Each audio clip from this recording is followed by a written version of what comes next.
All right, talking weather, everybody. 6:44 on a Thursday evening now. Sunset time behind us by about 14, approaching 15 minutes. So darkness to descend upon all of us very, very shortly.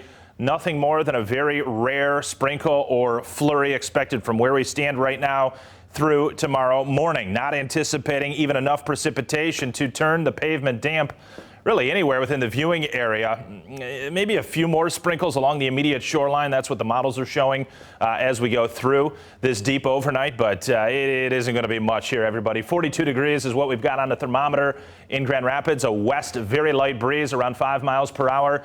And those dew points measure the amount of water vapor in the atmosphere. Typically, we talk dew points in the warm season. You know, once we get beyond around late March into April and beyond, certainly not now, but I'm talking about it because when dew points are down into the 20s, I mean, that just actually aids in the chill to how it feels outside. Lower dew points, you get very low moisture content, and particularly when the sun goes down, you can feel that cool air and step outside right now. Yes, it is definitely November-like around the region, and it was this afternoon too. We topped out only at 47 degrees, 47s and 48s wild on the board. Kalamazoo, the warm spot, at 39, coming off overnight lows in the lower half of the 30s. So not nearly as cold as the previous night when we got down to 25.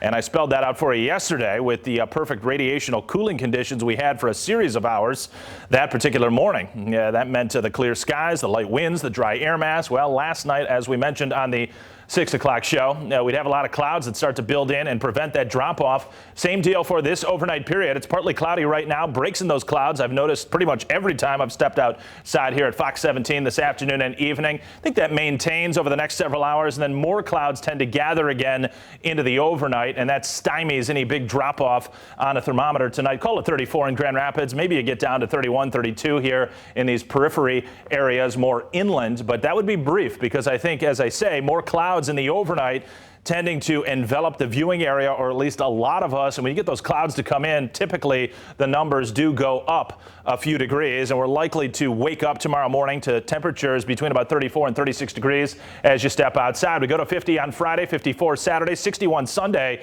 Not a bad coupling of days there over the weekend, and then we carry it into early next week. People headed back to work. Not thrilled about that, maybe? Well, you might be thrilled about these temperatures. 61 and 60, drop back to 55 on Wednesday, and then may see another day where we surge again there. We'll see how things play out. That's a strong system that has potential to come about in the Midwest that tracks out to our west at some point Thursday, Friday of next week. That could be a real wind maker, and also some rain that could be of substance somewhere nearby. Still so many days out, though. The track is still up in the air, but if it does go out to the west and it does turn out windy, that'll likely draw up some warmer air. We may go back to 60 very briefly late next week before that following weekend turns out a lot chillier around West Michigan. 42 degrees we've got in GR right now. Winds pretty much non-existent, but any sort of a slight breeze, even if it's around 5 miles per hour, can make it feel like the upper 30s or even the mid 30s with that slight little wind chill. Dip in the jet stream, bringing down that cooler air recently. This has been the orientation of our jet stream the last few days.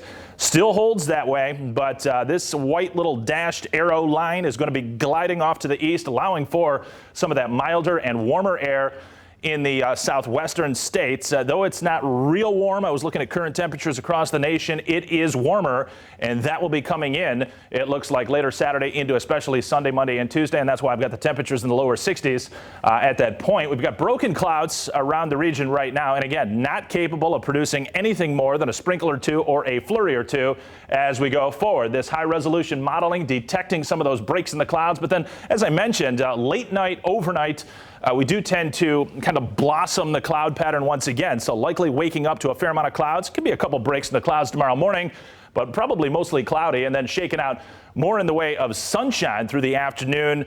That takes us to 50 or 51 on Friday. Rain amounts through next Tuesday night. Not much going on, but I am looking at a little wrinkle on the models here this afternoon that could bring a weaker system in here at some point Tuesday night, early Wednesday with a brief shower. We'll watch that. It could bring a couple showers, and then maybe that stronger system on Thursday. Also, want to take a look at that time change one more time here, everybody. That will be early Sunday morning. I believe, 2 o'clock? Clock's going back there.